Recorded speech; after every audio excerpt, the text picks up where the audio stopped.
عظیم۔ احباب گرامی، اس مضمون کی متعدد آیات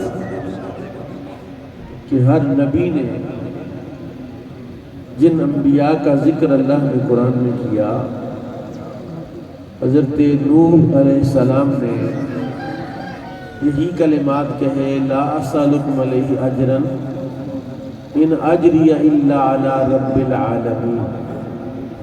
اپنی امت سے، اپنے لوگوں سے کہا، لوگوں میں نے بڑی محنت کی ہے، بڑی جستجو کی ہے، بڑی جان ماری ہے، اللہ کا پیغام تم تک پہنچ جائے۔ اور وہ جو مان گئے ہیں، جنہوں نے، جو امت دعوت ہو گئی یا امت اجابت ہے، جنہوں نے دعوت قبول کر لی ہے، تو وہ اب مجھے کچھ اجر بھی دیں، کوئی اس کا صلہ بھی دیں، کوئی میری خدمت بھی کریں۔ تو انہوں نے کہا نہیں، ان اجری الا علی رب العالمین، میرا اجر اور میرا صلہ تو میرے رب پر ہی ہے۔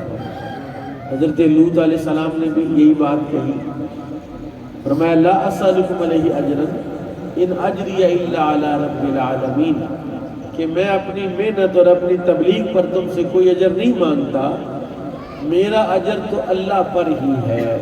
اور حقیقت بھی یہ ہے کہ اجر حقیقی اللہ ہی دیتا ہے، صلہ کون دینے والا ہے؟ نیکی کا، تقوی کا، خیر خواہی کا صلہ بھی اللہ ہی دینے والا ہے۔ اور وہ اللہ جو انہ علیم بذات الصدور ہے، اس کو بتانے کی ضرورت، میں آپ کو باتوں سے متاثر کر سکتا ہوں، آپ مجھے باتوں سے متاثر کر سکتے ہیں، لیکن اللہ تعالیٰ کو کوئی باتوں سے متاثر، اس کو کردار سے متاثر کرنا پڑتا ہے۔ اب سوال یہ ہے کہ رسول پاک صلی اللہ علیہ وسلم جو انبیاء کے سردار ہیں، جو امام الانبیاء ہیں، محبوب خدا ہیں، تو انہیں بھی چاہیے تھا کہ وہ یہی بات فرماتے، لا اسألکم علیہ اجرا ان اجری الا علی رب العالمین، کہ لوگوں میں تم سے کسی قسم کا اجر نہیں مانگتا، میرا اجر تو اللہ پر ہے۔ لیکن رسول اللہ نے یہ نہیں کہا۔ رسول کائنات امام الانبیاء صلی اللہ علیہ وسلم نے ارشاد فرمایا، میں تم سے کسی قسم کا اجر نہیں مانگتا الا المودۃ فی القربى، مگر میرے رشتہ داروں سے محبت کرنا۔ اچھا، رشتہ داروں سے اگر محبت کی جائے تو رشتہ داروں کو بھی فائدہ یا محبت کرنے والے کو فائدہ؟ اس میں نفع میں کون ہے؟ جتنے سادات ہیں، سید ہیں، ان سے امت محبت کرتی ہے، سادات کو بھی فائدہ ہے، یہ سادات بہتر جانتے ہیں اسے، لیکن امت کو کیا فائدہ ہے؟ اس مسئلے کو سمجھنے کے لیے وہ آیت آپ کو پڑھنی پڑے گی۔ اللہ نے ارشاد فرمایا، ان اللہ وملائکتہ یصلون علی النبی، بے شک اللہ اور اس کے فرشتے نبی صلی اللہ تعالی علیہ وسلم پر درود پڑھتے ہیں۔ یا ایھا الذین آمنوا صلوا علیہ وسلموا تسلیما، ایمان والو تم بھی نبی پاک پر درود اور سلام۔ اب سوال یہ ہے کہ جب امتی رسول اللہ پر صلاۃ و سلام پڑھتا ہے، بھیجتا ہے، اس کا رسول پاک کو فائدہ ہوتا ہے نہیں؟ ہم پڑھنے والے کو اس کا فائدہ، وہ حدیث آپ سنے پھر آپ کو سمجھ آ جائے گی، فرمایا من صلی علیہ مرۃ صلی اللہ علیہ عشر مرات، جو مجھ پر ایک مرتبہ درود پڑھے، اللہ اس پر 10 مرتبہ درود پڑھتا ہے۔ ایک حدیث میں من صلی علیہ مرۃ صلی اللہ علیہ 100 مرۃ، جو مجھ پر ایک بار درود پڑھے، اللہ اس پر 100 بار درود بھیجتا ہے۔ تو درود پڑھنے والے، اس کو ذرا سادہ کرو یار، صرف بات سمجھ آئے۔ درود پڑھنے والا جس پر درود پڑھا جا رہا، اس سے زیادہ نفع میں، اس سے زیادہ فائدے میں ہے۔ بالکل اسی طرح جو اللہ نے فرمایا قُلْ لَا أَسْأَلُكُمْ عَلَيْهِ أَجْرًا إِلَّا الْمَوَدَّةَ فِي الْقُرْبَى، کہ محبوبہ فرما دیجئے میں تم سے کسی قسم کا سوال نہیں کرتا مگر میری اہل بیت سے محبت کرو۔ تو اس میں محبت کرنے والوں کا نفع زیادہ ہے۔ اب سنیے ذرا کیا نفع ہے۔ میرے کریم آقا نے ارشاد فرمایا، حضرت امام حسن تھے، امام حسین تھے، دونوں کے لیے الگ الگ حدیث بھی ہے اور دونوں کے لیے مشترکہ اور باجماعت ایک سیغے کے ساتھ بھی ہے۔ فرمایا اللہم انی احبہما، امام حسن حسین دونوں بیٹھے ہوئے تھے تو ارشاد فرمایا اللہم انی احبہما، یا اللہ میں دونوں سے محبت کرتا ہوں، وَأُحِبَّ مَن يُحِبُّهُمَا، اے اللہ میں دونوں سے محبت کرتا ہوں اور تو اس سے بھی محبت فرما جو ان دونوں سے محبت کرتا ہے۔ یعنی محبت کرنے والا جب امام حسن سے محبت کرتا ہے، امام حسین سے محبت کرتا ہے، تو اس محبت کے نتیجے میں وہ اللہ کا محبوب بن جاتا ہے۔ اور فرمایا اگر کوئی اہل بیت سے بغض رکھے، ناپسند کرے، فرمایا من ابغض حسینا فقد ابغضنی، جس نے حسین سے بغض رکھا اس نے مجھ سے بغض رکھا، ومن ابغضنی فقد ابغض اللہ، اور جس نے مجھ سے بغض رکھا اس نے اللہ سے بغض رکھا، اور جس نے اللہ سے بغض رکھا وہ جہنم میں جائے گا۔ یعنی نبی کائنات امام الانبیاء صلی اللہ تعالی علیہ وسلم نے ہمیں اس بات کا سبق دیا کہ یہ جو بات میں کہہ رہا ہوں کہ میں تم سے مطالبہ کر رہا ہوں کہ میری اہل بیت سے محبت کرو، تو اہل بیت کو فائدہ ہوگا۔ اہل بیت کو فائدہ ہوتا اگر حضور فرماتے زکوٰۃ میری اہل بیت کو دو، صدقہ خیرات میری اہل بیت تک پہنچاؤ، جو دولت ہے مال ہے ان کی خدمت کرو، نہیں، رسول اللہ نے صرف محبت کا ذکر فرمایا، اور اس کا باعث بھی ایک حدیث ہے، فرمایا ترکت فیکم الثقلین کتاب اللہ و اطرتی، میں تم میں دو بھاری چیزیں چھوڑ کے جا رہا ہوں، ایک اللہ کی کتاب اور ایک اپنی اولاد۔ جب تک تم کتاب اللہ کا دامن تھام کے رکھو گے گمراہ نہیں ہو سکتے، اور اسی طرح جب تک تم اہل بیت سے جڑے رہو گے تم گمراہ نہیں ہو سکتے۔ اب سوال یہ پیدا ہوتا ہے کہ اہل بیت کے ساتھ جڑنے کا، قرآن سے جڑنے کا تو سیدھا سیدھا مطلب ہے، بالکل کلیئر ہے، کوئی ابہام ہی نہیں اس میں کہ قرآن پڑھے، قرآن سمجھے، قرآن پر عمل کرے۔ اہل بیت سے کیسے جڑنا ہے؟ جس طرح کربلا کے میدان میں وہ 72 افراد جو امام علی مقام کے ساتھ شہید ہوئے ہیں اور جو غیر سادات تھے، جو حضرت امام حسن کی اولاد تھی، امام حسین کی اولاد تھی، حضرت مولا علی کی اولاد تھی، ان کے علاوہ بھی لوگ تھے، اور جو لوگ اہل بیت سے جڑ گئے اور ان کے ساتھ انہوں نے سمجھا کہ اہل بیت حق پر ہیں، امام حسین حق پر ہیں، اور ان کے ساتھ انہوں نے تو کہا کہ میں دیا بجا دیتا ہوں اور کسی پر میرا کوئی الزام نہیں ہے، جو جانا چاہتا چلا جائے، تو کوئی نہیں گیا، سب بیٹھے رہے، سب نے اپنی جانیں قربان کی۔ تو جس طرح امام علی مقام نے اسلام کے لیے، دین کے لیے، شریعت کے لیے اپنی جان قربان کی، تھوڑا سا مشکل سوال ہے لیکن سوال ذرا سمجھانے کے لیے عرض کر رہا ہوں، جس طرح امام علی مقام نے کس لیے قربانی دی ہے؟ رسول اللہ کے دین کے لیے قربانی دی۔ حضرت عبداللہ بن حنظلہ کہتے ہیں واللہ ما خرجنا علی یزید خفنا ان نرما بالحجارۃ، اللہ کی قسم ہم یزید کے خلاف کبھی نہ نکلتے، ہمیں خطرہ پیدا ہو گیا کہ جو یزید نے کام شروع کیا ہے، شریعت کی مخالفت، شراب نوشی، اعلانیہ نماز چھوڑنا اور شریعت کی مخالفت کرنا، محرمات کے ساتھ نکاح کو جائز سمجھنا، اگر ہم یزید کے خلاف نہ نکلے، کہتے ہیں ہمیں خطرہ پیدا ہو گیا، اگر ہم یزید کے خلاف نہ نکلے تو اللہ ہم سے آسمان سے پتھروں کی بارش نازل فرمائے گا، ہم پتھروں سے، اللہ کی طرف سے پتھروں کی بارش سے بچنے کے لیے یزید کے خلاف نکلے۔ یعنی قیامت تک قتل حسین اصل میں مرگ یزید ہے، اسلام زندہ ہوتا ہے ہر کربلا کے بعد۔ اس کا مطلب ہے کربلا ایک نہیں ہے، ہر دور میں کربلا جاری و ساری ہے اور جاری و ساری رہے گی، قیامت تک رہے گی۔ اور جو امام حسین کے نظریے پر، جو امام حسین کی سنت پر اور جو امام حسین کے طریقے پر اسلام کے لیے شریعت کے لیے، قرآن کے لیے، سنت مصطفیٰ کے لیے اپنی قربانی دیتا رہے گا، کل قیامت میں وہ امام حسین کے ساتھ اٹھایا جائے گا، کل قیامت میں امام حسین کے مقام میں اس کو اٹھایا جائے گا، اور حضرت امام علی مقام امام حسین علیہ السلام کی جو محبت ہے اور ان کی نسبت سے ان کی ساری اولاد کی محبت، یعنی امام حسن علیہ السلام کی جو اولاد ہے، حضرت حسن عسکری کی اولاد ہے، حضرت امام حسین کی اولاد ہے، امام زین العابدین کی اولاد ہے، دونوں کی نسلوں کا اور دونوں کی اولادوں کا تحفظ کون کرتا ہے؟ اللہ کرتا ہے۔ اب دیکھیے نبی پاک صلی اللہ علیہ وسلم نے جس رات ہجرت فرمائی، ہجرت کی رات آپ مکے سے نکل کے غار ثور میں گئے۔ اب جب غار ثور میں پہنچے تو اس غار کے دروازے پر منہ پر مکڑی نے جالا بن دیا اور ایک کبوتری نے انڈے دے دی۔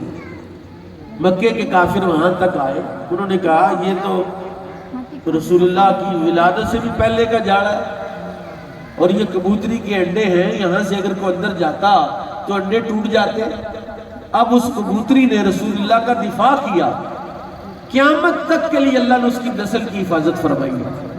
آج بھی مدینہ میں اور مکہ میں جتنے کبوتر ہیں وہ رسول اللہ کی اس دفاع کرنے والی کبوتری کی اولاد ہے۔ تو اگر اللہ یہ صلہ دے اپنے محبوب کی خدمت کا، یہ صلہ دے کہ کبوتری کی نسل ختم نہ ہونے دے، تو حسن حسین کی نسل کیسے ختم کوئی کر سکتا ہے؟ کیسے ان کا خاتمہ کر سکتا ہے؟ لیکن حضرت امام حسن عسکری کے بارے میں بڑی مشہور بات ہے کہ آپ کے دور میں آپ کو خلیفہ نے اندر بند کر دیا، کیونکہ لوگ بہت زیادہ ان سے محبت کرتے تھے۔ خلیفہ نے صاحب لگایا کہ اگر یہ بندہ رہا تو اگر خلافت کا اس نے دعویٰ کر دیا تو سب لوگ تو اس کے ساتھ پہنچ جائیں گے، وہ تو گڑبڑ ہو جائے گی۔ آپ جیل میں تھے تو قحط سالی آ گئی، بارشیں نہیں ہو رہی۔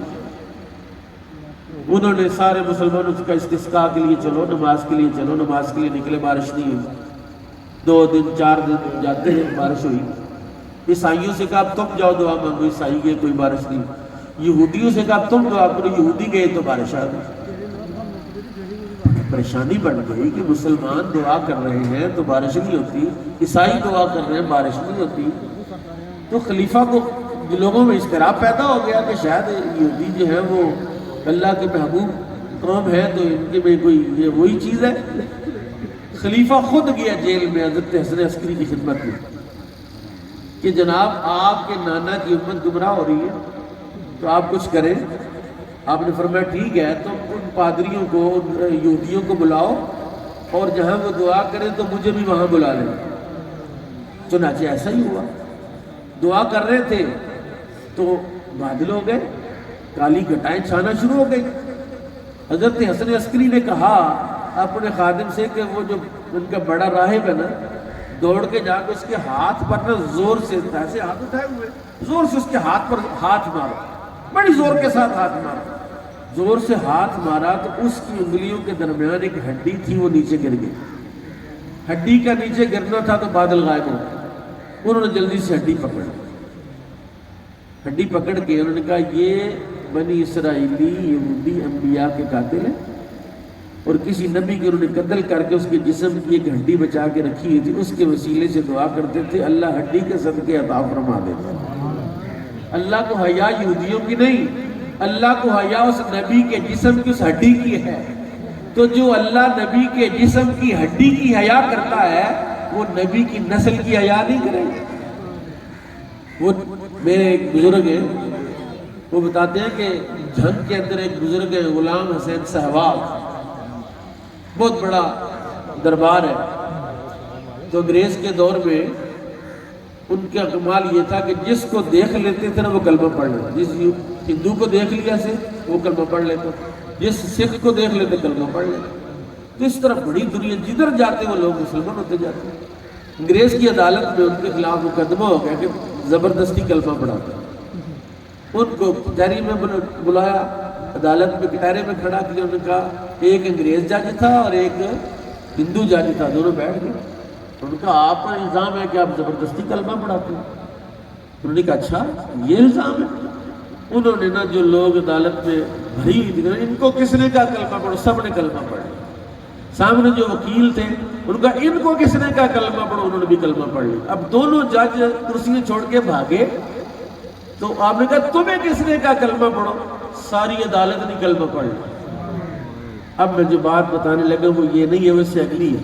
حضرت غلام حسین صاحباگ فرماتے ہیں اگر میرے جسم کا ایک بال بھی سید ہوتا تو اللہ نے مجھ پر بڑا کرم کرنا تھا۔ یعنی نسل مصطفیٰ، نسل حسن و حسین میں یہ اللہ نے کمال رکھا ہے، یہ خوبی رکھی ہے کہ جب نسل حسین دین اسلام سے، دین مصطفیٰ سے وفا کرتی ہے، اس نسل کی حیا میرے اللہ کو یہ ہے کہ اللہ اس کی کوئی بات ٹالتا۔ آپ سمجھے نہیں میری بات؟ نبی کائنات امام الانبیاء صلی اللہ تعالی علیہ وسلم امام حسن کو، امام حسین کو باقاعدہ پالا ہے۔ آپ نے دعا کیا لَوَدِدْتُ أَنْ أُقْتَلَ فِي سَبِيلِ اللَّهِ ثُمَّ أُحْيَا ثُمَّ أُقْتَلْ ثُمَّ أُحْيَا ثُمَّ أُقْتَلْ ثُمَّ أُحْيَا ثُمَّ أُقْتَلْ۔ رسول اللہ کی دعا تھی کہ یا رب العالمین میں پسند کرتا ہوں تیری راہ میں قتل ہو جاؤں، پھر تو مجھے زندگی دے پھر قتل ہو جاؤں، پھر تو مجھے زندگی دے پھر قتل ہو جاؤں، پھر زندگی دے پھر قتل ہو جاؤں۔ اب یہ سوال تھا، یہ دعا تھی رسول اللہ صلی اللہ علیہ وسلم کی، اور اللہ تعالیٰ حضور کی کوئی دعا رد نہیں فرماتا، اور خود ہی اللہ نے قرآن میں فرما دیا وَاللَّهُ يَعْصِمُكَ مِنَ النَّاسِ، اے محبوب آپ کا رب لوگوں سے آپ کو بچا کے رکھے گا۔ اب لوگوں میں سے کوئی انسان رسول اللہ کو تکلیف پہنچا ہی نہیں سکتا کیونکہ اللہ خود محافظ ہے۔ اب شہادت کیسے ملے؟ اب نبی نے شہادت بھی مانگ لی، اللہ کہتا میرا محبوب مجھ سے جو مانگے میں عطا کرتا ہوں، قبلہ بدلنے کا حکم کرے اسی وقت بدلتا ہوں۔ حضرت عائشہ صدیقہ رضی اللہ تعالیٰ عنہ کہتی ہیں، آپ فرماتی ہیں کہ میں نے دیکھا ہے یا رسول اللہ آپ کا رب آپ کی خواہشات کے پورا کرنے میں بڑا جلد باز ہے، آپ خواہش کرتے اللہ فوراً پوری کر دیتا ہے۔ تو اللہ تعالیٰ نے رسول کریم صلی اللہ علیہ وسلم کی اس دعا کو قبول فرمایا، اور اس شہادت کا منصب جو رسول اللہ کا تھا، حضور نے فرمایا الحسن منی وانا من الحسن، الحسین منی وانا من الحسین، حسن و حسین مجھ سے ہیں اور میں حسین سے ہوں۔ جسموں کا جسمی، لحموں کا لحمی والا نظام ہے کہ ان کا جسم میرا جسم ہے، ان کا گوشت میرا گوشت ہے، میرا خون ان کا خون ہے۔ یہ بات فرما دی تو اللہ نے فرمایا محبوب پھر اس طرح کرتا ہوں کہ تیری جو شہادت کا منصب ہے تیرے دونوں شہزادوں کو دے دیتا ہوں۔ شہادت کی دو قسمیں، شہادت سری ہے، شہادت جہری ہے۔ کوئی بندہ دھوکے کے ساتھ زہر دے دے، دھوکے کے ساتھ قتل کر دے، دھوکے کے ساتھ کسی کو مار دیے، وہ بھی شہید ہے۔ چھت گر جائے، بندہ نیچے آ جائے، شہید ہے۔ دیوار کے نیچے آ جائے، پیٹ کے مرض میں مر جائے، ڈوب کر مر جائے، اچانک موت ہو جائے، وہ شہید ہے۔ اور شہادت سری حضرت امام حسن کے حصے میں آئی ہے کہ وہ جو شبیہ مصطفیٰ تھے، صحابہ کہتے ہیں جب حضور کا فراق ہمیں محسوس ہوتا تو ہم امام حسن کا چہرہ دیکھ لیتے، ان کا چہرہ ہو بہو رسول اللہ کا چہرہ تھا۔ اور شہادت جہری کہ آپ میدان جنگ میں جائیں، لڑیں، تلواریں ماریں، کھائیں، قتل کٹیں کاٹیں، وہ شہادت جہری اللہ نے امام حسین کو عطا فرمائی۔ تو یہ اصل میں منصب مصطفیٰ صلی اللہ علیہ وسلم تھا شہادت کا، اللہ نے دونوں شہزادوں کو عطا فرمایا۔ اور پھر آخری بات جو میں عرض کروں گا، اور یہ تھوڑی سی توجہ سے سننی ہے، دھیان سے سننی ہے، اور غصہ بھی نہیں کرنا، اگر کسی کو اعتراض ہو تو میں یعنی اس کو سمجھا بھی سکتا ہوں، کڑوی نہیں ہے میٹھی بات، ہے میٹھی بات۔ سورہ احزاب کی کا ایک پورا رکوع ہے جو نبی پاک صلی اللہ علیہ وسلم کی ازواج مطہرات کی فضیلت میں، یا ایھا النبی قل لازواجک ان کنتن تردن الحیاۃ الدنیا وزینتها فتعالینا امتعکن واسرحکن سراحا جمیلا۔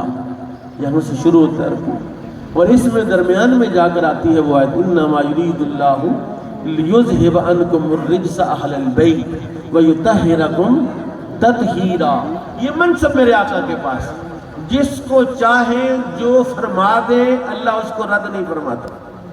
حضرت سلمان فارسی کو رسول اللہ نے کیا کہا؟ فارس کا رہنے والا بندہ، فارسی زبان، اجمی عربی بھی نہیں، بڈھا باپ ہے، کئی 100 سال 200 سال سے زیادہ عمر پائی ہے، 100 سال سے زیادہ یقینی ہے۔ فرمایا سلیمان من اہل البیت، سلیمان میری اہل بیت سے۔ سلیمان کیا ہے؟ میری اہل بیت ہے۔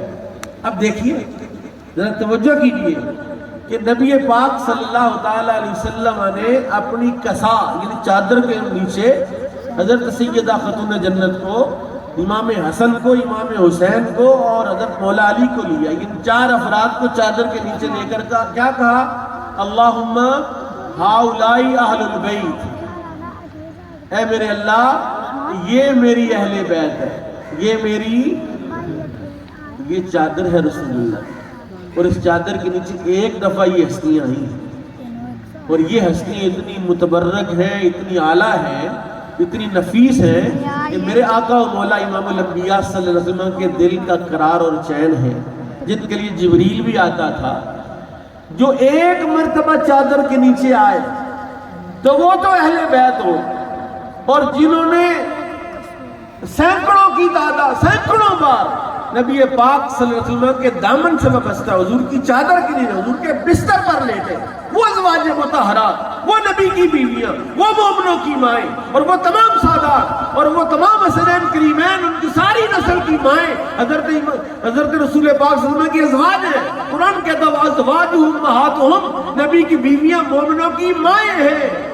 حضرت سیدنا ابو بکر صدیق نے ایک دن سیدہ عائشہ صدیقہ سے کہا یا امی، بیٹی ہے، بیٹی کو کیا کہا؟ اے میری ماں۔ تو حضرت اماں جی نے کہا کہ آپ تو میرے ابا جی ہیں۔ کہا نہیں، قرآن نے کہا ہے کہ نبی کی بیویاں مومنوں کی ماں۔ اس لیے اہل بیت میں تقسیم یہ اہل سنت کا طریقہ نہیں ہے۔ ہمارے لیے نبی کی بیویاں جو ہماری مائیں ہیں وہ بھی دل کا قرار اور چین اور اہل بیت کا حصہ ہے، اور جن کو میرے آقا نے کہہ دیا اللہم ہاؤلائی اہل البیت، کہتے ہیں جس دن یہ آیت اتری نا، یہ آیت ازواج مطہرات کے بارے میں اتری، 40 دن روزانہ رسول پاک نماز کے لیے جب نکلتے تو سیدہ فاطمہ کے دروازے پر جا کر یہ آیت تلاوت کرتے، انما یرید اللہ لیذھب عنکم الرجس اہل البیت۔ اس لیے جو سادات ہیں یہ بڑی جلدی پاک ہوتے ہیں، بڑی جلدی صاف ہوتے ہیں۔ ایک رات یہ محنت کریں، سچے دل سے اپنے رب سے معافی مانگیں، اللہ معافی بھی عطا کر دیتا ہے اور اللہ عزت بھی عطا فرما دیتا ہے۔ تو اللہ تعالیٰ ان سادات کی اس مجلس کا صدقہ سید توقیر شاہ صاحب کو، جن کی بہت جلدی تشریف لے گئے، ان کی اللہ بخشش فرمائے، مغفرت فرمائے، اور سید مرید حسین شاہ صاحب کو صبر جمیل عطا فرمائے۔ اصل دکھ تو ان کا ہے، اصل تو تکلیف کو یہ محسوس کر سکتے ہیں بیٹے کا دکھ کیا ہوتا ہے، بیٹے کا درد کیا ہوتا ہے، تو دردی جانتا ہے، دوسرا کیا جانتا ہے۔ لیکن میں ایک بات آپ کی خدمت میں عرض کروں گا کہ وہ شخص جس کو اپنی زندگی میں اپنے جوان سال بیٹے کی میت کو کندھا دینے کا اللہ تعالیٰ یہ امتحان اس پر لے آئے اور وہ اس پر صبر کرے، اللہ اس کے پچھلے سارے گناہ معاف فرما دے گا۔ صبر بڑے سے بڑا، رسول اللہ کو حضرت ابراہیم علیہ السلام، ابراہیم بن محمد، جب ان کا انتقال ہوا حضور روئے، شدید روئے اور آنکھوں سے آنسو۔ حضور آپ بھی روتے، فرمایا یہ محبت ہے، یہ محبت کا رونا ہے۔ تو یہ دکھ تو اللہ نے رسول اللہ کو بھی دیا ہے۔ حضور کے 3 صاحبزادے فوت ہوئے ہیں، اللہ تعالیٰ مرید حسین شاہ صاحب کو صبر جمیل عطا فرمائے، توقیر حسین شاہ صاحب کی قبر پر کروڑوں رحمتیں نازل فرمائے، ان کے پسماندگان کو صبر جمیل عطا فرمائے، وما علیہ